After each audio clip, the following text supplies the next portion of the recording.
Welcome back to the SportsMax Zone. Ailing racehorse trainer, former racehorse owner, former champion owner as well, Carlton Watson, has been given a tonic after landing the first Derby win of his career last Saturday. Watson's King Arthur ran on strongly to collar the Flying Filly Another Affair and outbattle her stable companion Nipster in the 100th edition of the most coveted race on the Jamaican calendar. Jockey Philip Parchment also recorded his first Derby success, while the coast trainer Wayne DaCosta was saddling Derby winner number 7, running at odds of 18-1. King Arthur covered the 12-furlong trip in 2 minutes 33 and 1/5 of a second, the joint third fastest time for the Derby in 27 years. Only She's a Man Eater and Technomoto in 2011 have gone faster. Let's recap the event now. Oh, clever from One of a Kind gets a good start, so to Another Affair in the white cap, more toward the far side. Nipster is right behind as they make their way now toward the final, well, rather the quarter pole. And Another Affair as expected. She did it in the St. Ledger and now grabs that lead to set the fractions as they come toward us for the first time. King Arthur is braced back in second under a tight wrap. Mahogany cruising down on the outside, but it's Another Affair as they arrive at the 16th for the first time. Another Affair bouncing easy with that lead, almost 2 lengths ahead of King Arthur and Mahogany. It's a group of 4. Money Monster on the rail. Nipster in between horses, One of a Kind. Wow Wow racing 4 wide as they go into that clubhouse turn. Green Gold Rush is rubbing shoulders with Double Crown, and last of all, it's Fearless Champion. But Another Affair continues to lead them as they run the turn toward the backstretch. Another Affair out in front. Mahogany now moves dangerously down into second. King Arthur is held together in third. A tight grouping next. One of a Kind is there. Money Monster is running on the rail. Wow Wow hidden from view at the moment as they make their way now running toward the 6th. Toward the back, Double Crown, Green Gold Rush, and Fearless Champion.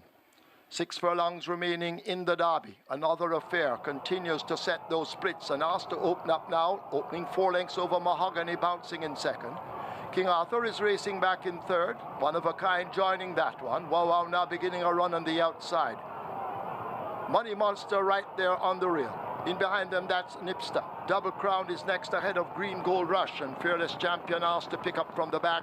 A half a mile to run in the Derby. They're about to arrive at the 7/16th, and the brave Another Affair continues to lead. Mahogany needs to find 2 1/4 lengths. Here now is on the outside, One of a Kind running together with King Arthur. Nipster is racing up next. Wow Wow needs to find more. Money Monster in behind, but the leaders have left. The 5/16th has the filly slipped them. It's Another Affair out in front at the top of the lane in the 100th running of the Jamaica Derby. Here now, asked to fly on the outside is King Arthur. It's Another Affair running toward the furlong pole, and King Arthur is the one now that comes through to grab the lead. It's King Arthur and Another Affair. She's fighting back. Watch Nipster in the black cap on the rail. He did it in the Ledger. Can he do it today? They run with just meters to go, and it's King Arthur out in front, creating the upset over Nipster. Another Affair, One of a Kind. Money Monster is back in 5th.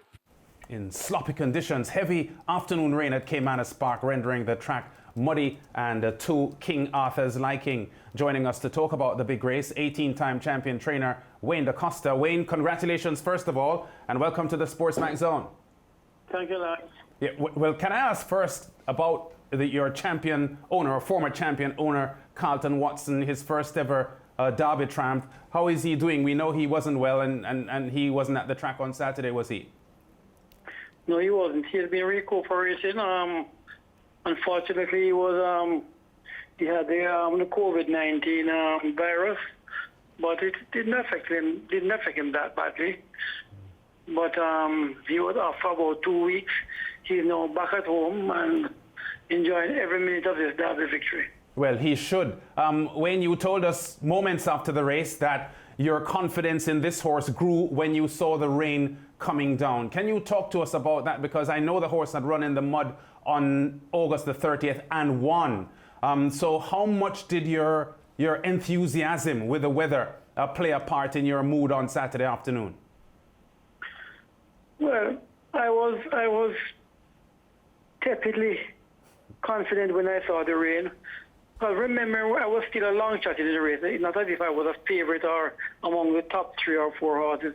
I was a long shot in the race, so I thought when the rain came down that I had a better chance of placing more than winning. So I was fairly confident. Yeah, well, as you said, Wayne, your horse went off at 18-1. You had won 6 derbies before Saturday, and many of them were top horses: Thornbird, Warzone, She's a Man Eater. So does this victory with a horse that was unfancied give you even a greater feeling about the success you have had? It's a great feeling whether you're 90-91 or you're the favorite. To win a derby is something special. It comes very rarely in one's career. I mean, I have been lucky to win 7 derbies now, but it's definitely a time in your life where you step back and look and cherish this moment. Yeah. When can you talk to us about some technicalities here? Because you changed the equipment on the horse, no tongue tie this time. I reckon that the tongue tie is a bit of equipment that comes over the horse's tongue and prevents the tongue from coming over the bit, which gives the jockey more control. So you took the tongue tie off. What was your thinking behind that decision? Because it was the first time King Arthur was racing without the tongue tie. Well, I thought I'd try something new. So we decided to take off the tongue tie. He had been working well without it. In fact, his last 2 works were pretty good. He did the last work was 1:14 for 6 furlong, very easy. And I said, why not try? Why not try taking off a tongue tie? He had run so many times with it and not really give his true potential. And we know he had better potential than what he was showing. So we just decided, because our back was against the wall, he was an outside in the race, so I thought we had nothing to lose by taking off a tongue tie. Wayne, why has this horse in particular, King Arthur, been inconsistent prior to the Derby? Of course, only 2 wins in 9 runs. I wouldn't say inconsistent. He has been there and thereabout in most of his races. He hasn't really run out, but he just seemed never to be able to beat the good ones, such as the Wow or the Nipsters. Yeah. They seem to be a class or 2 above him. And coming up to the race, why did you decide to change jockey? Of course, Anthony Thomas rode before Philip Parchment. So what was the mindset, the reasoning for changing the jockeys? Well, it wasn't really my decision. Anthony Thomas chose Fearless Champion over King Arthur, so I went for my other jockey, Philip Parchment. So it wasn't really my decision. Anthony Thomas chose Fearless Champion. Wayne, I know the planning that goes into a classic campaign, a 3-year-old campaign, is meticulous, and you have not won 18 championships because you've only been lucky. It's because of astute planning. When you looked at the hand that you had to play at the start of the season, the horses that you had and what you would consider to be normal improvement, did you earmark King Arthur as one of those who could probably do something for you in the classics? Definitely. I thought he would have a good chance in the classics. In fact, Simon Husbands, a jockey based in Canada, was here riding early in the season, and he had a liking towards him. And in fact, he had worked him quite a few mornings, and he thought he had a good chance, especially in the Derby. Unfortunately, he went back to Canada, but he had some commitments in Canada, and he went back to Canada because he was a jockey who would have ridden him in the classics this year.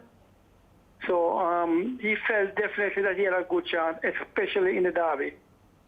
I thought that I've been saying on this show to my colleagues for a few weeks now, a couple weeks now, Wayne, that the Royal Dad Trophy, I believe, was the best marker to use insofar as measuring the ability of the 3-year-olds at 2 turns. The race he won in that Royal Dad Trophy, when narrowly beaten by Nipster, although getting weight from Nipster, convinced me that he would have had a massive role to play in the St. Leger, and that he would also relish the Derby. What, if anything, did you learn about him coming out of that Royal Dad Trophy run when he was a narrow second? Well, we knew he was a fighter. And what I noticed with him in that race is when Thomas put down his whip with about a half a furlong to go, because he was hitting him from the 2 furlong up to about a furlong and a half. And when he put down his stick and started to hand ride him, he quickened. So I said to myself, this horse has something left. He's been cheating. Yeah. So that's one of the reasons why I decided to take off the tongue tie in the Derby. I just figured he had something more to offer and just wasn't giving it. Yeah, you know, I must tell you, Wayne, that early this season, I'm trying to remember if it was when he was a 2-year-old King Arthur. It may have been in the 2-year-old campaign. I asked your good friend Donovan Wilson. I pulled him aside. He was at the winner's enclosure, and I asked him, I said, who is the best youngster that DaCosta has in the stable, native bred? And he said, King Arthur. And I said, King Arthur? He said, yes, he's a very nice horse, but, you know, he has some little issues. But when he comes to hand, he'll be very good. And so I was keeping a special eye out for him. But as Mariah suggested in her question, he just looked a level or two beneath the likes of Wow Wow and Mahogany. He wasn't flashy, but, you know, there were just bits and pieces there to suggest that he was the horse that he showed on Saturday. Yeah, but remember one thing going on, George, is that he hasn't been the soundest of horses. He's been plagued with shoulder injuries. He's been plagued with stifle issues. So he has had quite a few issues early in his career that has set him back quite a few times. He has been to race, and we have had to dodge a race here and there in order to get him back sound. So he hasn't been an easy horse to train right through the year. He's had his issues. You know, I was watching a program on Racing UK, I think it was last week, and the topic came up. They were discussing it with Gerard Mosset, the outstanding French jockey, and they were asking him about some horses who you need to ride aggressively, as opposed to some who you needed to take your time with. And I'm suggesting that Anthony Thomas's pick of Fearless Champion, well, clearly it's a blessing in disguise, because I think that Philip Parchment's riding style suits a horse like King Arthur, who can sometimes lug and sometimes labor, hit a flat spot at certain points in his race. And I thought the kind of bustling ride that Philip Parchment provides, Wayne, really suited him on Saturday. What say you? I totally agree with you. In fact, Sunday morning after the race, Jockey Thomas said to me, boy, Philip Parchment gave a good ride. I don't think if I had ridden him, he would have won. So I think that says it all. He is definitely a man's ride. He's not an easy ride. He needs strong handling, and Philip Parchment certainly gave it to him, leaving the 3 furlong pole. Absolutely so. Well, on paper, the principals going into the Derby certainly had some stamina questions around them. Looking at King Arthur's bloodline, there was absolutely no such question from the sire right across, and he really gave you a very, very nice run. You know, where do you think this horse can top out? You know that journalists like to ask these questions because it sets up nicely how we preview certain races, especially when the people who know the horses best can give us some insight. If he's over his problems and he gets racing luck, Wayne DaCosta, what more do you think King Arthur can do for you? Can he consolidate himself as one of the leading steers in this land? Not quite sure. Not quite sure, because his problems won't go away. They're there. They still have to be dealt with. He definitely is a talented colt, and let's see where the no tongue tie takes him. Because sometimes maybe it's a tongue tie that has been holding him back, and he's constantly fighting the tongue tie and not really showing his true worth. So maybe the tongue tie would have done the trick. Maybe the sloppy going would have done the trick.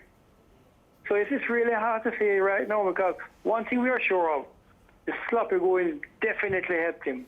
Yes, indeed. Without a doubt. Yes, indeed. Just before you go, Wayne, earlier on the card, a horse that really would have a sentimental connection with you, given what her brothers and sisters have done for you in recent years, England's Rose. It's always tragic when you see a talented racehorse taken down by injury, and you've had your hands full, you and your team, getting her fit. You saw her 110-4 in the slop in the Sprint Trophy on Cashpot Day. What do you make of how she is trending at the moment, your England's Rose? Fantastic performance. extremely talented filly, but also plagued with a lot of leg problems. And she's a bit of a temperamental horse that everything has to go her way for her to give a great performance like what she did. She needs to control the race from early and not come under any pressure at all, and then she'll run you a race that you can't believe. Once she comes under pressure, she has a, I would say, her heart is the size of a pin. Extremely small. She's not a fighter like her sister. She's a man-eater. Yeah, and could she carry that speed over a mile, you think, England's Rose? Very possible, very possible. I'm hoping now that we've got her where we are now, that we can start to stretch her out a bit. Yeah. So maybe the latter part of the year, I'll try and stretch her out a bit. Yeah, you know, Lance, as we leave with Wayne, if this was a colt, Wayne would have gelded him to settle him down, but you can't geld a filly, right, Wayne? that is for sure. But she's an extremely talented filly, but everything has to go her way for her to show you that good performance. Excellent. Well, Wayne DaCosta, congratulations. Thank you for speaking with us. We hope King Arthur stays sound to show his true worth, and we also hope that England's Rose has turned a corner physically and can also show her true worth at the races. Thank you very much, gentlemen. Good. That's the 18-time champion, Wayne DaCosta. His King Arthur reigned supreme on Derby Day, and the team prepared this special outro for this segment. But the leaders have left. The 5/16 has the filly slipped them. It's a